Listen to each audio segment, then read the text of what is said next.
All right, guys. So I'm following the Debbie Collier case. There's four 911 calls from three different people that happened. It was the husband, and this next one we're getting ready to listen to. This one right here is from her sister. Uh, for you guys that don't know, this lady went to a grocery store that morning and supposedly bought the stuff that ended up being the stuff that was used to kill her, which is kind of crazy. I think that it was the daughter that went there to the grocery store and bought the stuff, and then as this lady was leaving, she sent like $2,000 and something to her daughter, just out of the blue.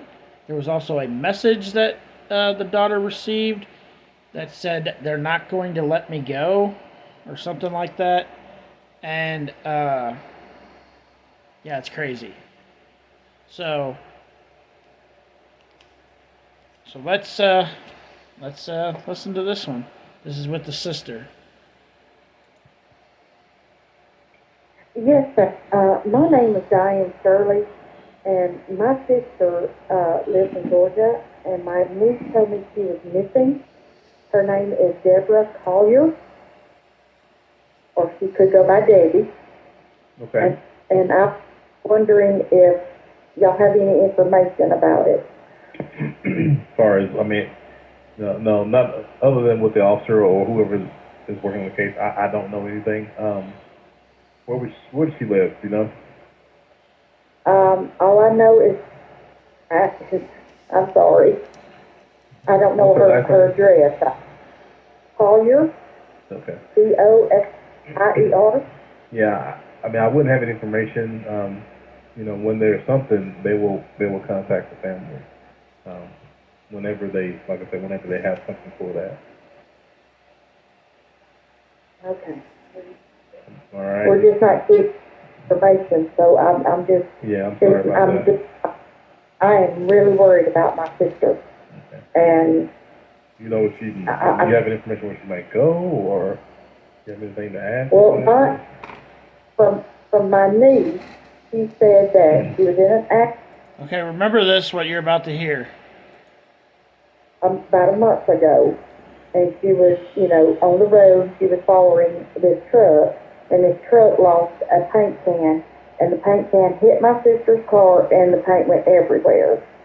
And the driver was trying to convince my sister not to tell the cops that he was driving because he was out on parole, and there was, a stipulation to his parole that he couldn't drive. I got you. So this is the person. This is somebody that they should definitely try to figure out who it is. Like, who was the guy on parole that she had to have turned in because her car is being worked on, and that's why she has a rental car. So she had to have turned the guy in for the damage to her car. So is this guy involved in this? Did this guy do something to her?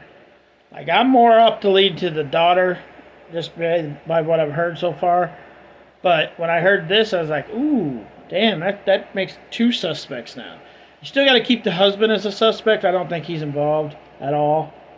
But husband or the wife, depending on what the circumstances are, usually is the number one suspect at first. So you have three suspects now. You have the daughter, the husband, and an ex-con that might be involved. So let's listen to more of this 911 call. Do you think? I'm sorry. I was going to ask. Do you think that was told to anybody else? Well, do you think that was told to the officer? That concern? That's standing from my niece. Okay. Yeah, I don't know if the officer knows that, but I can have him call you. If you want to pass it along with anything to help, Yes, I would really appreciate that. Yeah, that's no because I'm in I'm sorry, go ahead. I'm in Alabama, and I'm. So I was watching Burden of Proof, and they went the furthest distance from Alabama to where the lady was found to see if maybe the sister was involved somehow. And it was like 3 hours to 4 hours, depending on what part of Alabama she lived in. That'd be 8-9 hour trip. Using the bathroom because you're probably gonna have to use the bathroom at least once, maybe fill up the gas.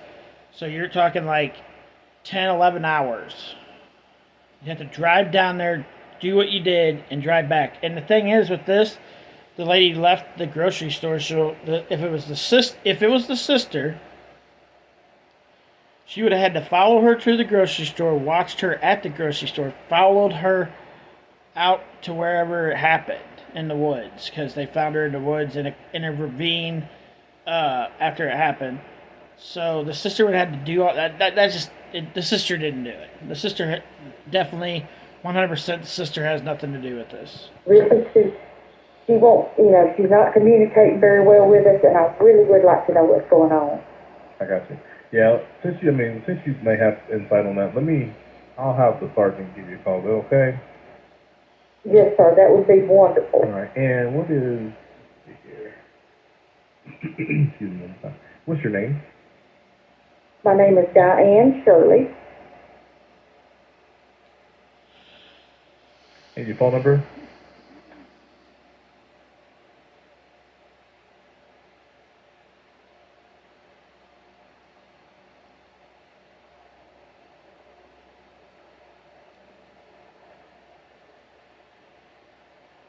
Ugh. Yes, sir.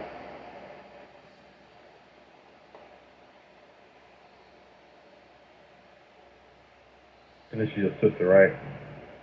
Yes.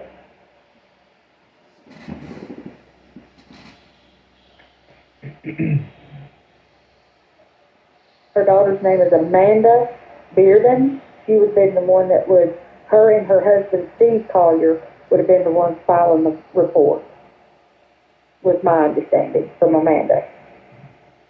Okay. Yeah, I'll just have them give you a call, okay? This ain't that, all right? All right, thank you so much. No problem. Bye-bye. So that's the sister's call to 911. I'm not for sure who the next two are, but we'll get to them here in a minute. So that's that one, guys. This case is getting a little weird already. So let's stay tuned for the next one. Like, if you want to see the one with the husband, it's called Debbie Collier 911 call from husband. That's what it's going to be called. So if you want to go watch that one.